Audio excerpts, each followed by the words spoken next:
पान खाऊन घेतो म्हणलं. तुम्हाला खाते का? द्या ना 20 रुपये. तो पान दिलं. नाव सांगून देतो पान. मी जाते घरात. जा जा गेली जा. पायी माझ्या रामुलाला शिवाजी. आता विडा जाऊ द्या. जाऊ द्या. आता झाली मजा मजाक होऊन गेली आणि आता खरोखर कथा सारली सुरुवात झाली. लक्षात ठेवा माझ्या आया बहिणींनो, कथा सारचे बोल आहे बहीण भावाचा वनवास.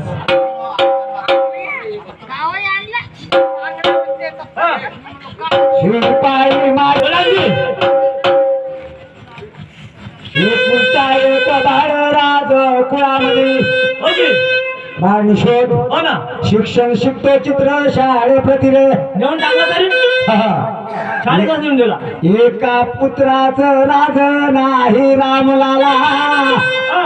500 रुपयाचा शावकार नाही आणि एका बैलाची शेती नाही रे बापा. आता तर एक किंवा 2 म्हणतात ना ती. हो जास्त खायला पाहिजे तर 14 कुळाचं राज पाठ रामलाला रे. हाजी एक मरल तर एक राहील म्हणून मला 2 पुत्राची जोडी हवी आहे. हे बरोबर आहे तुम्हाला. ना मराठा मरून गेला मेला तर काका कोण धरून ठेवणार आहे. मग म्हणून मी त्या भवानी आईच्या दर्शनाला जातो रे. जा ना. तुळजापूर झाल्या का? तुळजापूर